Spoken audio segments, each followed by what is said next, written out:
పాడలేము. జాగ్రత్తగా గమనించేయండి. మన యొక్క కళ్ళు, మన చూపు అంతా, మన గొంతు ఎవరి కోసం వాడపడాలి?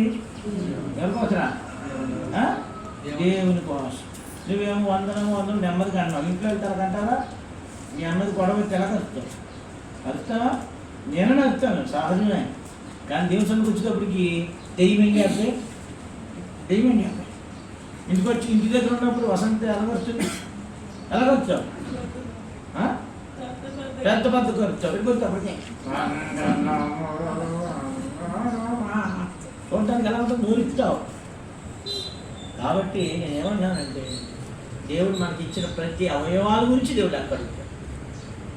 ఏదైతే దేవుడు నీకు ఇచ్చాడో, నీ కన్నుని బట్టి లెక్క అడుగుతాడు, నీ నోరుని బట్టి లెక్క అడుగుతాడు, నీ గొంతుని బట్టి కూడా దేవుడు లెక్క అడుగుతాడు. అందుకే మన సీఎం గీతలో పాట ఉంది, ఏది?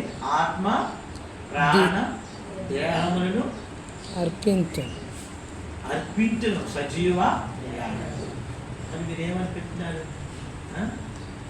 కాబట్టి మీరు అలా ఉండకూడదు. మనలో జీవము కనబడాలి, మనలో దేవుని యొక్క జీవము కనబడాలి. రైట్. దేవుని వాక్యంలో నుండి కొన్ని మాటలు చూద్దాం. నేను ఇంకొక మాట చెప్తానే. ఒక 30 సంవత్సరాల క్రితం జరిగిన సంగతి. గరివిడి అంటే వైజాగ్ దగ్గర గరివిడి ఉంది. గరివిడిలో ఒక కుటుంబంలో ఆరాధన జరిగేది ఇంట్లో. మీరు వినాలి, పైకి చూడండి, జాగ్రత్తగా గమనించి. ఇవన్నీ మీకు దృష్టాంతాలు. ఆ మాట దగ్గర చెప్పు, నేను అలా చేయను. విన్నారా? ఓ సిద్ధయ్య గారు, నేను చెప్పిందేనండి. ఒక ఇంట్లో ఆరాధన జరిగేది. ఆ దినాల్లో మందిరాలు ఉండేవి కావు కనుక 30-40 ఏళ్ల క్రితము ఒక ఇంట్లో ఆరాధన జరిగేది. ఆ ఇల్లు ఏం చేయాలి? మంచాలు తీసుకోవాలి. ఎవరు రాదు, సంఘం రాదు. ఉదాహరణకు మా ఇంట్లో పెట్టారు మందిరం. ఇప్పుడు నేను ఏం చేయాలి? పొద్దున్న లేచి ఆదివారం రాగానే మంచాలన్నీ నేను, నా భార్య అవతల తీసి తుడిచి మళ్ళీ వేసుకుని అంత అయిపోయిన తర్వాత మరలా అలా అయిపోగానే అందరూ వెళ్ళిపోగా నీ సర్దు. అలాగున ఒక కుటుంబంలో దైవజనుడు మార్టిన్ గారు అక్కడ పెట్టాడు. ఆవిడ రోజు బాధపడుతూనే చేస్తుంది. ఒకరోజు భర్తతో చెప్పిందంట, ఈ వారం నుంచి నేను చేయలేను, మార్టిన్ అంకుల్ గారికి నువ్వు చెప్పేసి మా ఇంట్లో ఆరాధన జరగడానికి వీలు లేదు, సంఘమే సహకరించట్లేదు, కాబట్టి నేను ఇక్కడ పరిచయం జరగని వీలు లేదు అన్న. అదే వారం శనివారం చెప్పింది. ఈ దైవజనుడు చెప్పబెట్టకుండా ఆదివారం గరివుడు వెళ్ళిపోయాడు. జాగ్రత్తగా గమనిస్తారు మీరు. గరివుడు వెళ్ళిపోతే వాళ్ళు ఆశ్చర్యపోయారంట. ఏంటి ఈ దైవజనుడు చెప్పా పెట్టకుండా వచ్చేసాడు అన్నాడు. ఇంకా ఆరాధనకు ముందు ఆయన టిఫిన్ పెడతారు కదా, ఆయన అంటూ పిలిచాడంట. దాన్ని ఎలీషా గారు అనుకోండి. ఎలీషా గారు, ఈ వారం నుంచి మీ ఇంట్లో ఆరాధన జరగదు, పాలన్నా గిజ్జోనిలో జరుగుద్ది అన్నారంట. భార్య భర్తలు ఇద్దరు స్టన్ అయిపోయారు. స్టన్ అయిపోయి, అన్న మా తప్పేం జరిగిందా అన్న. మాకేం లేదు, దేవుడు నాకు నెమ్మది ఇవ్వలేదు. కాబట్టి అది ఒప్పుకున్నా సరే అక్కడ నుంచి మందిరం ఏం చేయబడింది? తీయబడి వేరే గృహంలోకి వెళ్ళింది. ఆ గృహంలో దీవించబడి అక్కడ మందిరం కట్టుకు సేవకుడు కూడా ఉన్నాడు గారికి. కాబట్టి నేను ఏం చెప్పాలనుకున్నానంటే, దేవుడు మీ బలవంతపు ప్రేమ, మీ బలవంతపు దాన్ని దేవుడు ఎప్పుడు అంగీకరించాడు. జాగ్రత్తగా గమనించండి. ఇతరులు వేరు, ఈ దేవుడు వేరు. మీకు తెలుసుకోండి, ఈ దేవుడు స్వేచ్ఛగా ఓ మాట చూడండి. ఒక మాట నేను చూపిస్తాను. ఆరాధనకి వెళ్ళబోయే ముందుగానే రండి. ఇది మంచి మాట, 2వ కొరింథీ పత్రిక. ఈ మాటలందరూ మీకు చెప్పరు. మీరు ఎప్పుడు కాంకేసి వెళ్ళిపోండి అంటారు, అది కాదు. 2వ కొరింథీ పత్రిక 9వ అధ్యాయము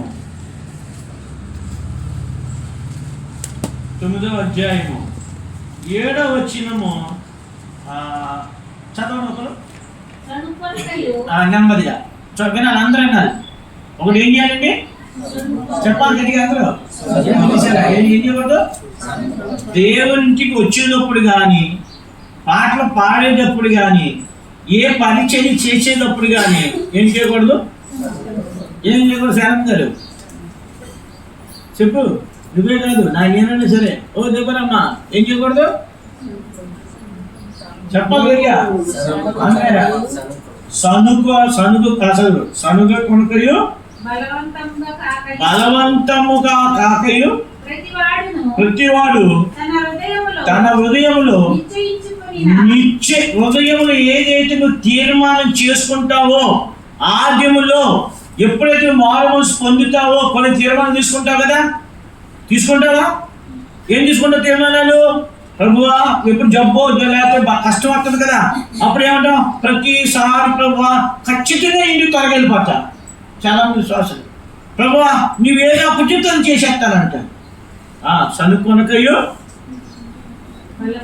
బలవంతము కాకయు హృదయం నిశ్చయించుకున్న ప్రకారము ఇయ్యవలెను. ఏమి ఇయ్యాలి? విషయాన్ని అనుకో జ్ఞానం కలిగిన వాడు చెప్ప. ఏమి ఇయ్యాలి? దేవుడు హృదయం ఇచ్చారు. ఇంకా హృదయం ఇంటికారు కూడా వచ్చు. ఇంకేమన్నా ఉంటా చెప్పాలి. ఏమి ఇవ్వాలి? సువార్తమ్మ బలం ఇవ్వాలి. తర్వాత ఏమివ్వాలమ్మా? ఏమివ్వాలి? సమయం కూడా ఇవ్వాలి. ఏమివ్వాలండి? ఆ తర్వాత నువ్వు తీసుకొచ్చే కానుక ఏదో మార్పు.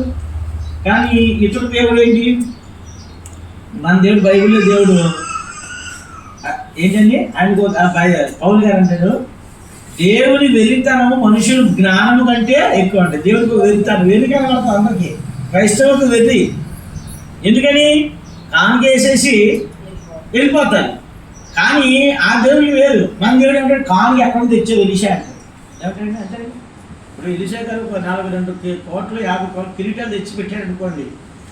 తెడితే పక్కన అన్ని వేళ్ళు ఏమంటారు? అబ్బా ఏం 42 కోట్లు 50 కిరీటాల 1,00,000 కేజీలు బంగారమా అని సంతోషిస్తారు. కానీ మన దేవుడు ఏమంటాడు? ఎలిషా గారు నా ఏంటడా ఎక్కడి నుంచి తెచ్చావు? నీ చెమట పడుతుందా ఏంటి? కాబట్టి ఈ దేవుని దగ్గరికి వచ్చినప్పుడు ఎలా వర్క్ ఎలా రా చదువు. ఉత్సాహంగా ఇచ్చువాన్ని.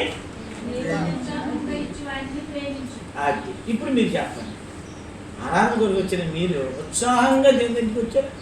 ఉత్సాహంగా దేవునికి పాటలు పాడుతున్నావా? ఉత్సాహంగా. అందుకే దావీదు 95 కీర్తనలో ఏమంటాడు?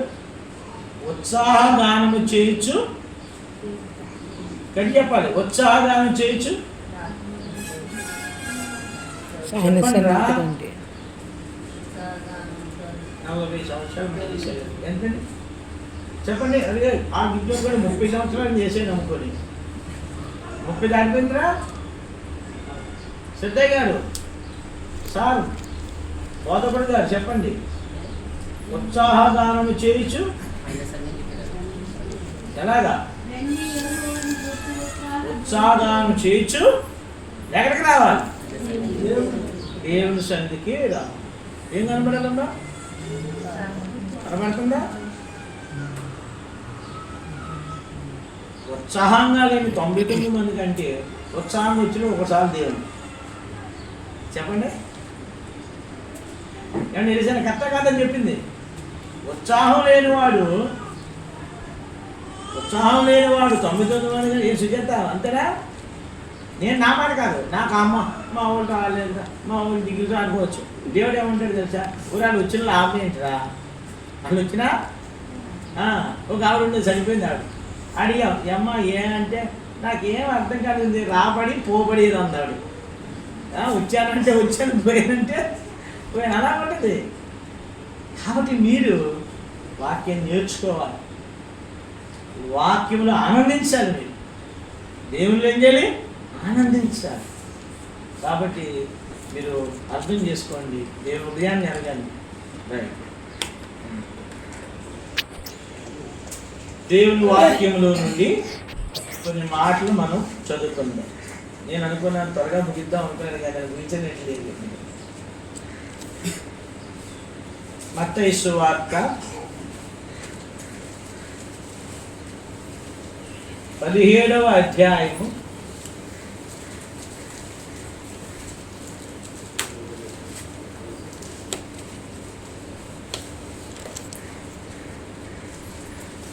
దేవుడు మనం ఎంత ఆస్తి ఉంటే అంత పని చేస్తాడు.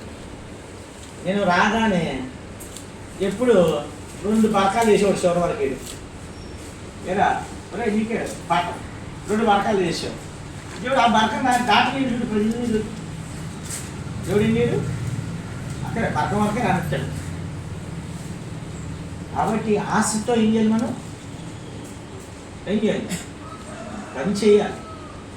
కొంతమంది అందుకే ఒక దైవ సేవకుడు అంటాడు, మంగళవారాలు గురువారాలు కూడా ఫుల్గా వేయాలండి చేపలు. ఎందుకు వేయాలి చేపలు? రాదు వేసే పరిచయాలు కానీ ఏదన్నా జాషువా గారికి ఇప్పుడు ఏమన్నా మంగళవారం ఫుల్గా ఏంటంటే రాదు. కానీ ఆ సీటు మొరబెడుద్దంట, ప్రభువా పలానా ఆంధ్రేయ ఆదివారం వస్తున్నాడు కానీ మంగళవారాలు గురువారాలు రావట్లేదు అని చెప్పి ఏం చేద్దండి, ఆ సీటు విరోధంగా మొరబెడుతుందంట. అందుకే ఎప్పుడైనా సరే ఏం చేయాలి, మనం ఫుల్గా సామాన్లు లేకపోతే ఫుల్గా. ఇవన్నీ దేనికి? తీర్పుకే.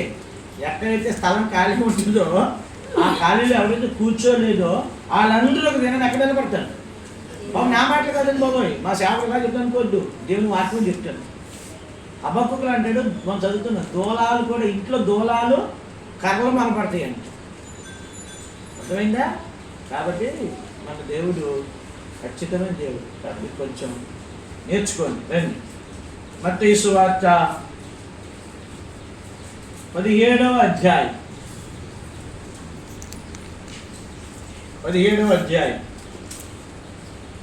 7వ వచనాన్ని 8వ వచనాన్ని కలిసి చదువుకుందాం. మత్తయి సువార్త 17వ అధ్యాయము 7వ వచనము 8వ వచనం కలిసి చదువుదాం. యేసు వారి యొద్దకు వచ్చి వారిని ముట్టి వారు కన్నెత్తి చూడగా యేసు తప్ప మరి ఎవరునూ వారికి కనబడలేదు. నాకు చెప్పండి, యేసు తప్ప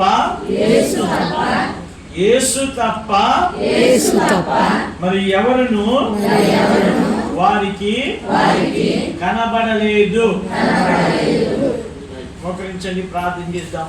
పైకి మోకరించి ఆరోగ్యం ఉన్నవాళ్ళు, మోకాలు ఉన్నవాళ్ళు పైకి మోకరించి.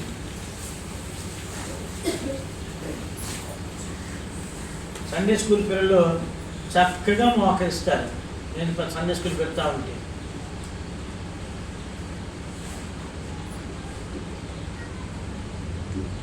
శాశ్వతమైన ప్రేమతో ప్రేమించిన మా పరలోకపు తండ్రి, మీ కుమారుడు మా ప్రభు అయిన యేసుక్రీస్తు వారి నామమును బట్టి కృతజ్ఞతతో నిన్న విధము గలవారునై మీ పాదం ఎందుకు వచ్చాం.